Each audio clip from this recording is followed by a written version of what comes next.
We are here today, aren't we, Egon, with Uh, a new episode? we are here in the digital flesh, Yes. Doing Hegel again. doing him dirty, doing him dirty. Yes, we are here, still focusing on Hegel and primarily phenomenology of spirit, but we're looking at Hegel through the eyes of some modern thinkers today, Yeah. specifically Ray Brassier and Zizek, both of whom are also looking through the work of Robert Brandom. Yeah. So Branham's kind of an interesting figure, right? Like, if anyone is not expected to read Hegel in the philosophy world, it is Anglophone philosophers of mind or Anglophone logicians, right? Like, if we think of the canons of philosophy that a lot of people are familiar with, it's really split in two in the Mm-hmm. West. You know, you have continental philosophy and then you have Anglophone philosophy, which essentially treats idealism as something that does not exist, right?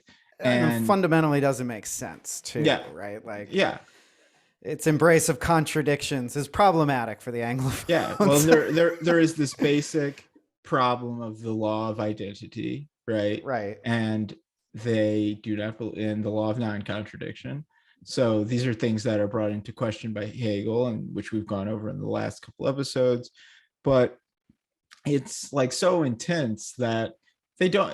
The only reason they comment on it is that it like is forced into their view. Like Derrida gets a honorary degree at Harvard, and suddenly, WVO Quine comes out the woodwork to say, like, this should never happen.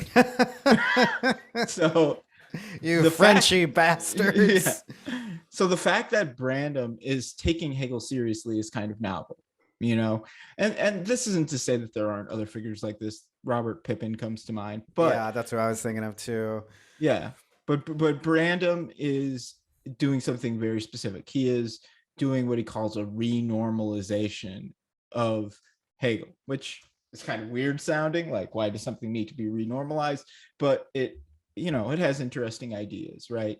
And primarily he is removing, and we were talking about this earlier, but removing the life from Hegel in a Mm-hmm. sense Mm-hmm. so that it fits into a contemporary logical doctrine, because he sees it as revealing things about how normative systems work, or how you know ideology or how identity actually functions. And so it's both good and bad, and both Zizek and Brassier are confronting this. Well, and I think it's actually really helpful in some ways, right? Because you have Brandom who's like trying to treat Hegel like one might treat Kant, which is this like treating it through logic, and obviously Hegel is very interested in rationalism and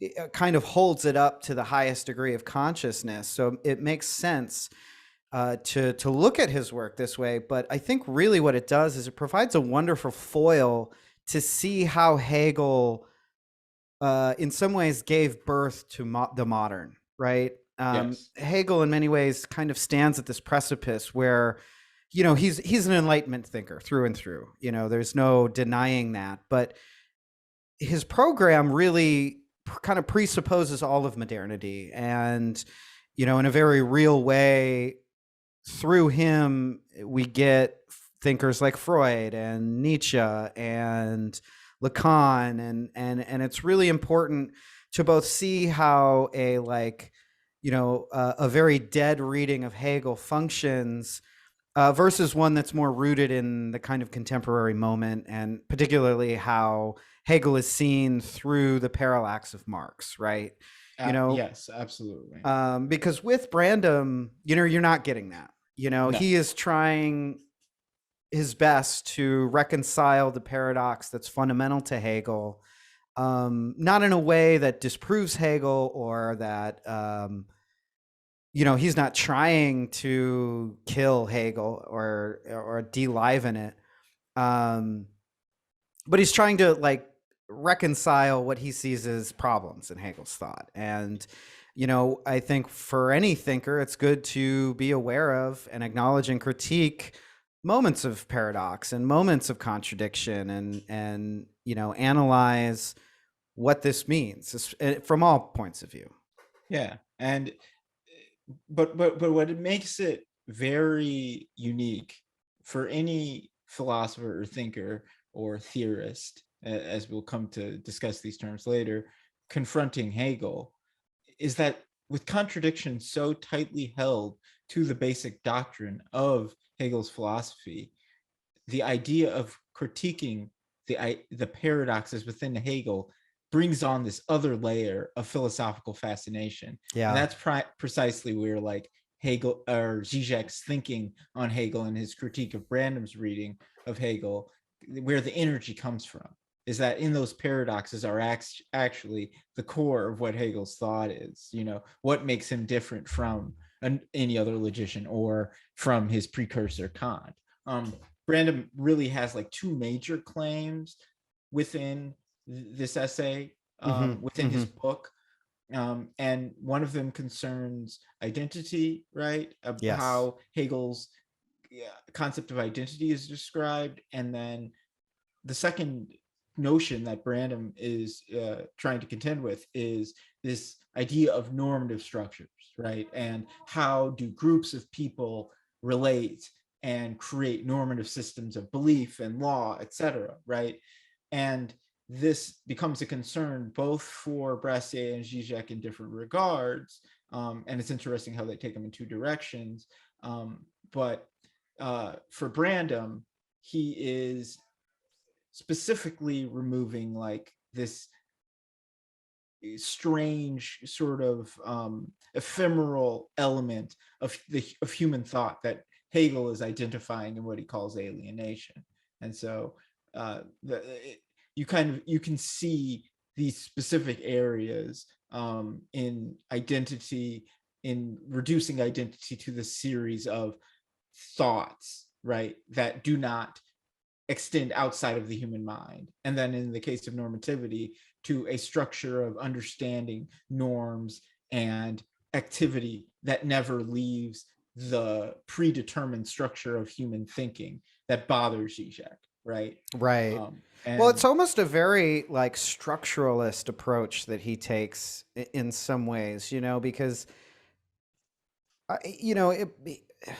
Brandom seems very concerned in being able to identify through Hegel this kind of systems creation slash almost historical narrative creation, and how that has a practical application. yes, And so in Zizek's essay, so we're looking at these two essays, Dialectics, Suspicion, and Trust by Ray Brassier, and In Defense of Hegel's Madness by Zizek. And Zizek, I mean, in his essay, you can almost picture him spitting all over the place, getting so yes, worked up, because of course in Zizek's, makeup of Hegel and identity, the paradox is centered. yes, That is where the movement comes from, and in many ways, what he's looking at is Brandom's attempts to, like you said, normalize or reconcile Hegel into a logical system. And I think it's a great essay because it is very dialectical, right? Because Zizek does have to sort of concede a lot to Brandom, even as he's arguing with him. exactly. So Brandom has this first argument, which is about identity, right? And Mm-hmm. he's talking about like the transformation of a thing, right? A person imagines they see a stick sitting in the water, and the water makes it appear as if the stick is bent, right? And for Brandom, this is the movement of a thing coming in contradiction with itself and then being resolved as the thing itself, right? Right. So we see the straight stick, right? But the stick appears bent. we pull the stick out of the water, and now our idea is transformed. And Zizek asks, what is actually transformed in this process, right? That's not exactly what Hegel was getting at. Instead, he says that Hegel is saying that when it's not simply about the stick, which is the thing itself, right? Right. That we can come to some moderate agreement about its reality, but it's also the thing for itself, how the thing is changed for itself. And so for a thing that can change for itself, such as a human being, right, the process of realizing that shift, not simply the stick bending, but us believing one person is one way and realizing that they are another, actually changes the thing itself, right? Yes. It Yes. actually changes the composition of the thing that is externalized in our consciousness, right? And that is this mutual object of total consciousness on the one hand and absolute substance on the other hand, right? Yeah. Simultaneously. Yeah. And I think, for me, I think Brandom is being like a little too plastic, right? Because he's trying to make this point that, or here's even a quote that Zizek quotes of Brandom, and he says, "The way things are in themselves, reality, persists unchanged and unmoved by the flux of its appearances." Right. So there is a stick. When you dip it in water, it looks like to us, the viewer, that the stick is bent because of the optics of water. But then when we pull it out of the water, we can see that it is just a straight stick. And so, he's making this point that, subjectively, we change the understanding of phenomenon, of appearances, right? To use the Kantian word, in our brain, we understand it differently given the new information we get. But I think you're absolutely right, right? It's like what Hegel is referring to is something a lot less plastic than just the appearance of a stick. Yes. You know, Or concrete, it's yeah, that's a much better word. Yeah. he's in some ways we could say the opposite, that he is implying a plasticity, right? Even if Hmm. we were talking about the mind itself, right? The mind as like this kind of ephemeral conceptual thing, like if we were to refer to it materially, right? The thought in transforming this object, right, it creates activity in the brain. It creates a plasticity. It affects the plasticity of the brain. The brain is then is different, Hmm. right? And Hmm. so that is kind of a material example of the transformation that Zizek is describing. Now, what's interesting about it is that he then refers this to de Saussure's famous analysis of mana, right? And how it leads back like to an empty signifier, right? That I this think it's, myst- isn't it Levi Strauss with Mana? oh no, it's Claude Levi. Yeah. Yeah, it's Yeah. Claude Levi Strauss. Right, you're right. Or Levy. I Um, don't know what the, I think it's Claude Levi Strauss. yeah. Yeah, whatever the case may be, Claude Levi Strauss.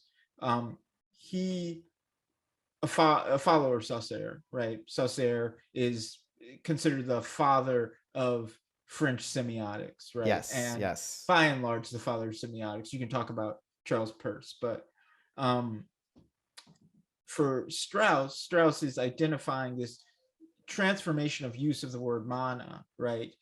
And trying to draw it back to its origin. But what he finds inevitably is that structurally, the word mana and the way that it is able to be applied to so many different sources, so many different signifieds, right, is that the signifier is ultimately empty. It is Right. something that conforms to the signified and therefore has an infinite variability. And that, in a sense, all signifiers have this function, right? Yeah, and it's truly an extension of the Hegelian negativity too. I mean, Saussure, he's always famous for saying that there is no positivity in the signifier. That Yes, what it is only a series of what it is not. exactly. And so, in his version of semiotics, what a signifier is less, almost representing a thing, but representing it is not all of these other things. Yes. And in a way, I find that really helpful with Hegel, because Hegel's negativity is sort of doing the same thing. That it's sort of agreeing with Kant in some ways, that it's like, well, I can't actually say what something is with any certainty, right?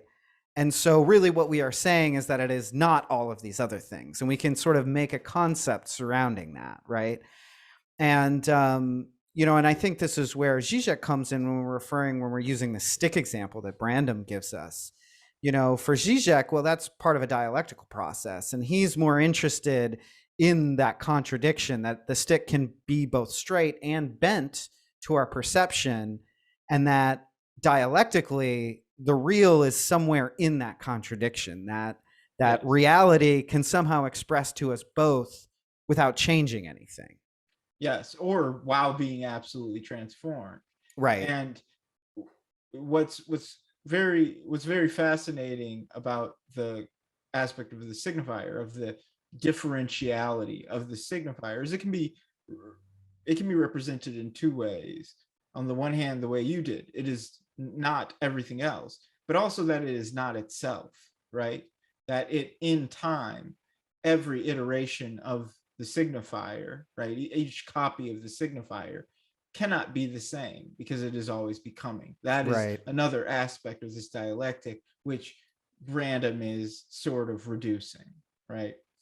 And so there's that on the one hand, and then there's this second element of Brandom where he's trying to work out through dialectics how systems of people can create norms that are not alienated, right?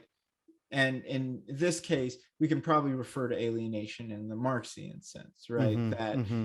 alienation, and we shouldn't limit it to the Marxian sense. We can also think about it in a psychological sense as well. But, in the Marxian sense, the worker is alienated from their labor, right, by a system which abstracts its value, right? And uh, you know, psychological alienation works quite similarly, right? The person treats the thing as real that is not. So they Right. treat the law as certain, right? A person believes that, to use a contemporary example, that Roe v. Wade will last in perpetuity, right? And just has that general sense. But these laws are actually composed of things that transform and move, right? And that alienation prevents normative systems from creating what I assume is a better condition for Brandom, right?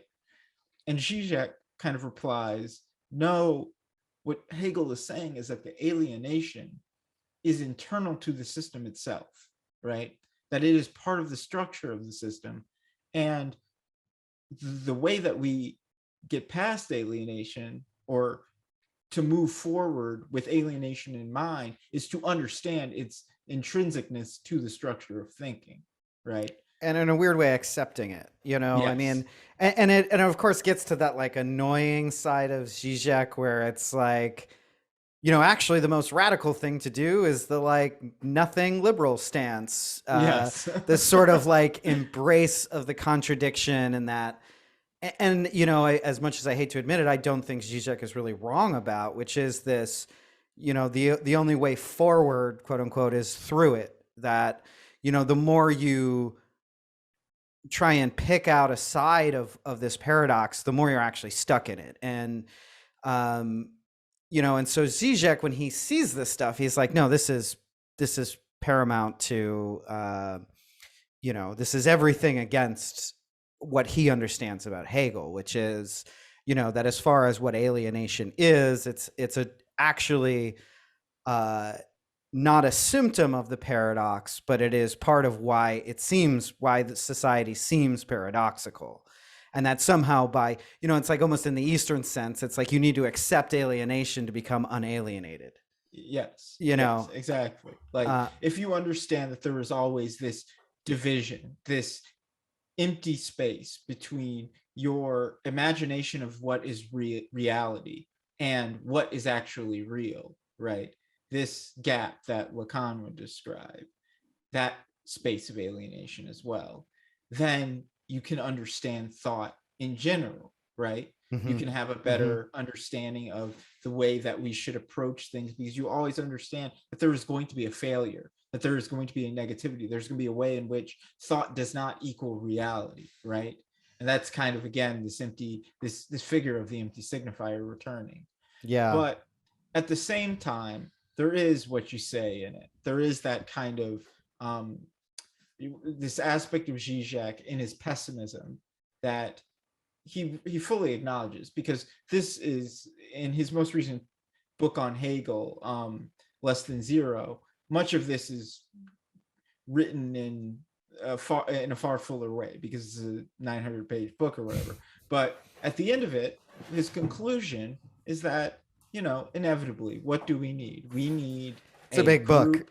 Yes, it's a great book as It's well. awesome. I just started it, but Yeah, I finished it a couple months ago, and not to spoil it for you, but oh, um spoiler alert, people. the conclusion is pretty sad. It's ultimately that we need to get some people together to think, because there really is nothing else, like that's ultimately what he's waiting for. The Mm-hmm. group of leftist bourgeois elites who truly understand their Hegel and their Lenin and their Trotsky and their Lacan and their Freud, and they'll all come together and make this special world where the answer being that nothing's really there is good enough. And it's Misha, not. Misha, this reminds me of an old neighbor of mine who was convinced that the answer is that we needed enough people to transcendentally meditate on the same day. And then the aliens will show themselves, but only after this threshold point Yes. is reached. And, they'll share all their wonderful technology and et cetera. But and, yeah, and that's very sad. and this for me ultimately is the great question around negativity critique, and what we should be getting into, which is Mm-hmm. the Mm-hmm. beginning of Brassier, him bringing up Jameson's distinction between philosophy and theory, if you want to talk about that a bit. Yeah, I mean, and okay, so sort of in switching gears, in Ray Brassier's essay, and actually in both essays, there's a lot of speak about the hermeneutics of suspicion. Basically, this idea that after Hegel, particularly in Marx and Freud and Lacan, that and I would argue Benjamin, and there's a whole litany of people who sort of And Nietzsche as well. Nietzsche is the yeah, other that's third central figure. that's probably the big one, actually, Yes. since we'll be doing him right after Hegel. Um, but there's this idea, this acknowledgement that you cannot logic can't see itself. Like Exactly. logically, logic cannot explain logic without becoming teleological, without becoming circular logic. Yeah. And sort of through this discovery, especially through Nietzsche, you get a sort of, it fosters a distrust in Enlightenment thought, in logic generally, in rationalism generally. But it does really inhabit Hegel's sort of paradoxes, because they're doing this work through logic and rationalism. It's not to wholly abandoned, but they're basically using logic to critique itself in some ways. Absolutely. And I think comparing Brassier to Brandom is useful at this point, because for Brandom, this shift to the hermeneutics of suspicion, which is a term that was coined by Paul Ricoeur, Mm-hmm. a famous follower of Husserl and Heidegger and other phenomenologists, right? And what he was pointing out was that there was this shift where philosophy, and you could call it psychology as well, psychoanalysis, came to a point where it began to critique the forces that affected people, right? Mm-hmm. Rather than the kind of internal process of thought, right? And the ways in which the way that people believe that they are going to act results in things that they have no control over, but that form these social forces, be it capital, be it the unconscious, conscious, or in the case of Nietzsche, be it a genealogy of all things, right? Right, right. So Brandom sees this as problematic in full, whereas Brassier makes an interesting distinction, right? He sees that both in Kant, in creating a moral philosophy that included a dynamic of norms and activity, right? And then Hegel in normalizing it, or let's not use the normalize it, formalizing it in the dialectic, right, had precipitated this new form of genealogy. And so he splits it into two types of genealogy. On the one hand, you have genealogies like Freud or Marx, who identify an object out in the world. In Marx's case, it's labor. In Freud's case, it is the behavior of human beings acting on a part of their mind that they cannot control or recognize, right? And And the that idea of this sexual repression, sexual repression, of course, being specifically. the core of it, Mm-hmm. these forces acting out in the world and creating a a change, right? And that change is then critiqued and meant to be understood. That's one type of genealogy. And then on the other hand, there's Nietzsche's type of genealogy, which says question every single proposition of truth, right? And so he says there's a danger in the second form, right? Because at some point, once you start questioning every single thing, you come to an absolute skepticism. And then that absolute skepticism precipitates what he calls the will not to know, right? Right. Yeah. And I find that very fascinating. Now, I don't agree with his interpretation of Nietzsche, and we'll get into that when we actually talk about Nietzsche. But I will say that even if I don't believe it applies to Nietzsche, what he does identify is something that we see very often in our kind of like day-to-day online politics, right? This aspect of even leftism where there's so much paranoid, the interest is entirely paranoid and entirely questioning the information that they see, but there is no affirmative attempt to build knowledge, right? There's no attempt to reconstruct what is the real or what is reality. And that ultimately amounts to the will not to know, right? Because Right. instead of trying to construct a new leftism from the ashes of the left that was murdered throughout the 20th century, they simply point out that it happened, right? And nothing can come of that. Yeah. As Brassier says, once knowing has been equated with judgment, and judgment pathologized as complicit with the quote wrong state of things, then the desire for revolution becomes fatally complicit with the desire not to know as the condition of emancipation. And obviously there's a fear here, right? That, well, does the desire not to know, is that truly barbarism, right? Like, is that actually a return to what so much of modern thought was fighting against? This sort of like pre-enlightenment mental state. I don't know. Well, I find it fascinating because we can identify it with a lot of different movements. Like you see it in a lot of the New Age mysticism. Like there's actually a duality, a dialectic in it, right? Mm-hmm, Like mm-hmm. in some ways, it is like the discovery of these like ancient traditions or different forms of thought that can be applied to transform the way you think about the world. And in that way, it is a will to know, right? But then there are other forms that are cultish and ritualistic and that deny like basic basic like factual realities, that attempt to go off into the jungle to live in a little society and forsake the world for all of its sins, right?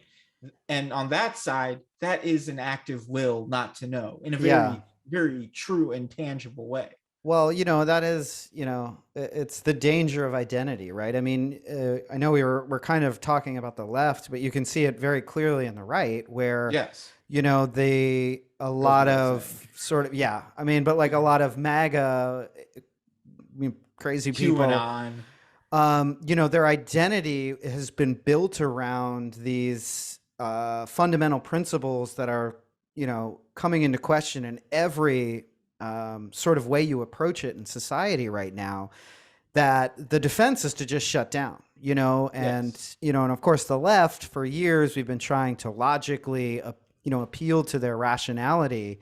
Um, when of course it's the wrong approach whatsoever, because they're not approaching it with any rationality. It is a total defensive shutdown, and this will to not know.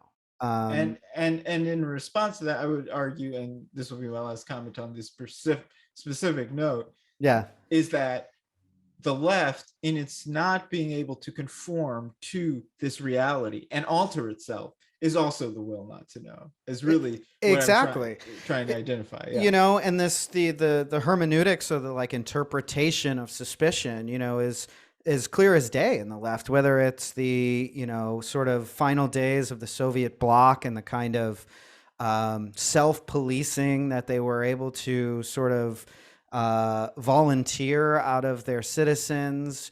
And we're seeing a lot of kind of the same echoes in the left today, where people are more concerned about saying or being the wrong thing, Hmm. that they will say nothing at all.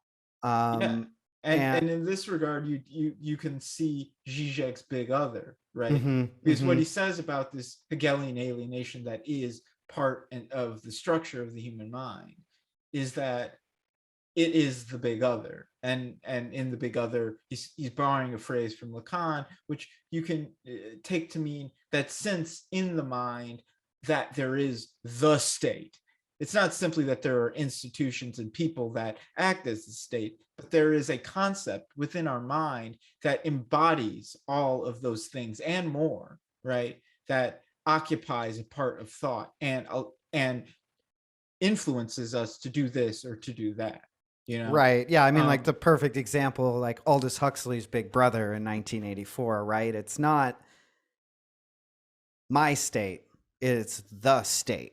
It's almost an undefined category, and yeah, that like that we're not, none of us are going to pull out a gun and run up to a Supreme Court justice named Samuel Alito and shoot him in the face, right? None of us will ever do that, right, right? right.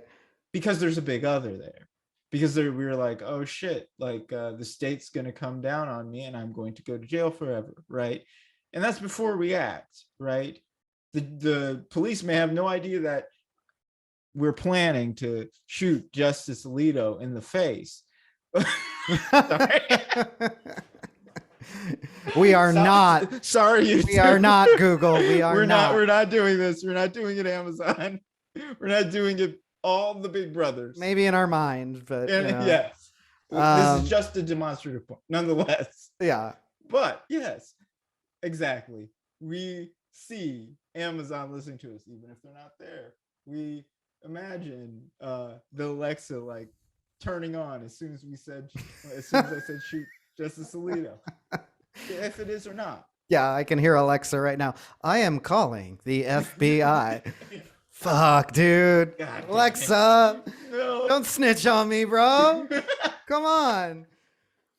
Exactly. But I think it's funny because Brassier, so he brings up this in his essay. He brings up this sort of piece by Frederick Jameson, where Jameson is kind of describing this split uh, from from what he calls philosophy to what he calls theory, and is sort of making this point that, especially once Nietzsche comes on the scene, the sort of task uh, or vocation of these thinkers is kind of the undermining of philosophy by unraveling affirmative statements of all kinds, of like,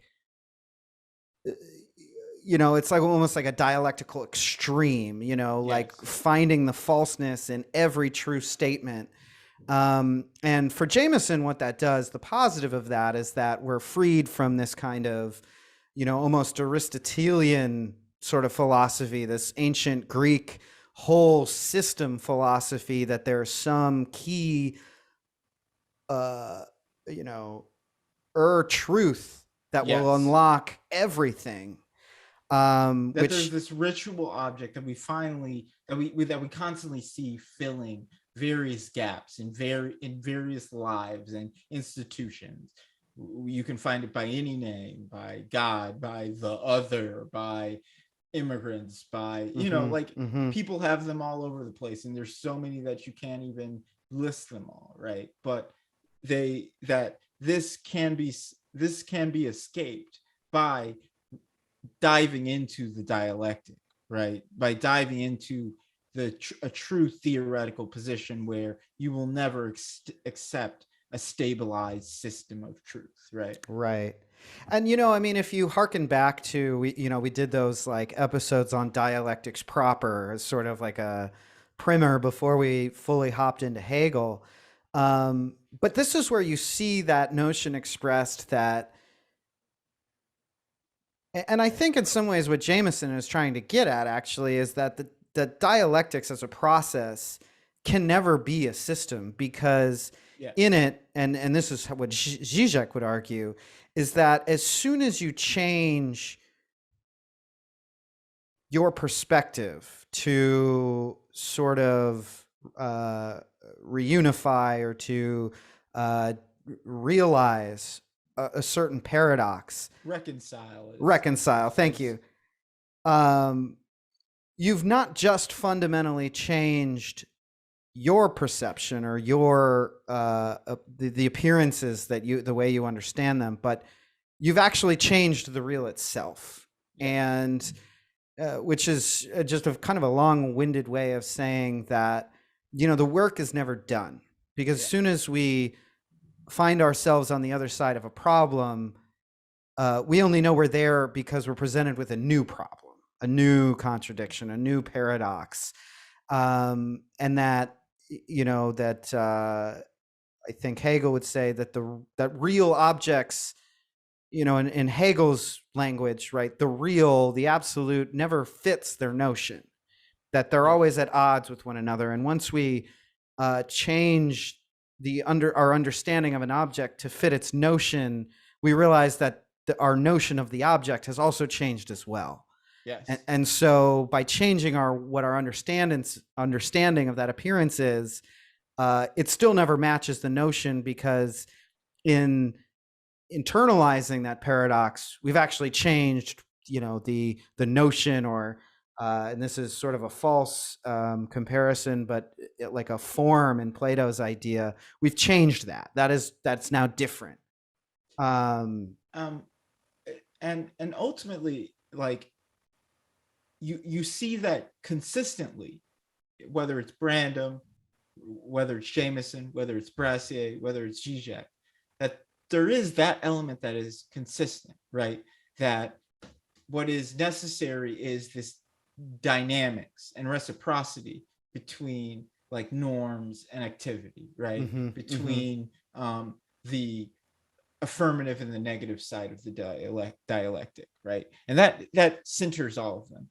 But in the case of like Zizek or Jameson in many ways, right? In comparison to someone like Brassier, um, for them, the important layer comes in that aspect of determinate negation, that third level of negation in the Hegelian dialectic, the Right. third step, where there it ultimately is never fully reconciled because it always begins again anew in a new dialectic.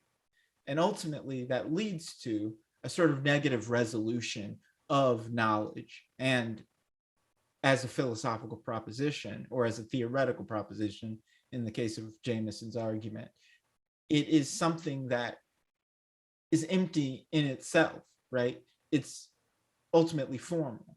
Whereas for Brassier, who is influenced by both dialectics and the kind of affirmative uh, analysis of difference, like in Deleuze, right? In Mm-hmm. the end, his production is a problem, right? It isn't a negativity, it is an affirmation. Mm. The will not to know is a thing, right? Mm. And so you see two different manners in which the dialectic resolves itself. Brandom can be brought into this as well. He comes up with a new idea of creating a non alienated system of norms, right? And so we have to think about how we use dialectics if we are to use them as a tool for analysis, right? They can be critical and end extremely critical, break down the thing and end in nothing. Or on the other hand, you can break through specific arguments and you can pull out something that is problematic, that is loose, that is like not already fulfilled or not already solved, but that is useful for our understanding of the world. Absolutely. And I think, this is really where this idea of the hermeneutics of suspicion really lies in both of these works, too, because um, I think there's this idea of trust that um, I think for both Brassier and Zizek, they sort of are critiquing in Brandom, where, Brassier says something to the extent that for Brandom, when he characterizes someone as believing, that with that statement assumes that there is a belief that they are Yeah, doing this believing in. And I think both Brassier and Zizek sort of fall into this separate path where, in the old Platonic sense, to have a dialectic meant sort of two or more people having a discussion, not to be right, of course, but to maybe become closer to the truth. yes, And, especially for Zizek, I think he's really concerned about Brandom's goal, yes, and I think for Zizek and I would probably agree with him too, that true dialectics is sort of blind in that way, because having a goal leads to this retroactive justification or change, because in seeking a goal through its execution, you inevitably change what the goal was to match sort of the progress you're making. And that in kind of true dialectical fashion, um, the critique, the theory rather than the philosophy is well, that okay, we can't find truth, so it's not a how do we land upon the utopic, but yes. rather how do we move this notion forward, to use a Hegelian Exactly. term, right? Yeah. Like, How do we transform culture while understanding that culture that our attempts to change culture will fail and that our attempts to predict culture will not always be realized. And so this aspect of Brassier, to conclude my thoughts on this, is that Brassier kind of cuts a middle space between Brandom and Zizek, right? That I mm-hmm, am very fascinated by and that I find very compelling, because what he resolves, what his result is rather, is not a new like larger philosophical structure that's supposed to supplement all ideas about norms and activity and how we can create one where there's more reciprocity in law, right? mm-hmm, mm-hmm. Or in general mores. But instead, he just points out a specific line of thought that is produced negatively out of this dialectical process that is useful for our thinking and identifying a problem.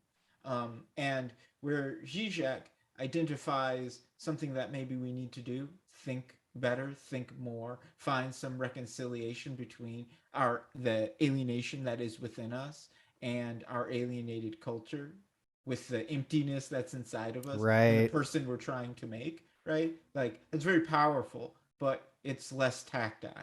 And I like the tactility that there is in Brassier's proposition. Yeah, I mean, so I'll just throw this Brassier quote at you. I really like it because I feel like it very plainly sort of says dialectics, and this is towards the end of his essay, and he says, "We are rationally compelled to recognize that the history that subjects us is also the history that sets us free as subjects, but free only to recognize what must be born in order to set us free." I think it's perfect. I think Yeah, it's like such a concise like dialectics. yeah. And not simply dialectics, but like having an idea of change without it being blind optimism, Hmm. which is always a danger in progressivism and leftism in socialism, right? In the utopian simulacrum of what Marx was talking about, right? In just taking the proletariat, taking over the reins of power, and then in that, auto defaulting to a utopian government that's past history, Hmm. which Hmm. is not what was actually in the text. And we need to be reminded of that because we leave ourselves not thinking enough. And this is what connects Zizek and Brassier is that ultimately their demand is that we think hard, right? That Yeah. that we care about thought. And that through that thought there's actually a strange optimism, sort of like you were mentioning, because there's always a path or an idea born of the conditions that will set us free, and, Mm-hmm. and inevitably we, I think, tend to view that freedom as bondage when we acquire it, but that there's always a next step, that there's always something for the next generation to accomplish, um, which is a The fascinating wrinkle to Yeah, it all, the question just becomes, do you say it out loud or not? Which is really the only difference in the larger philosophical projects of Brassier and Zizek as I see them, Mm. is do you say that part out loud? Where Zizek finds it more effective to not, right? To hold that the darkness of our alienation up to our face. I think Brassier tends more to try to see if there is a proposition that the will not to think, the will not to know, right, as being something that can positively affect thought in general.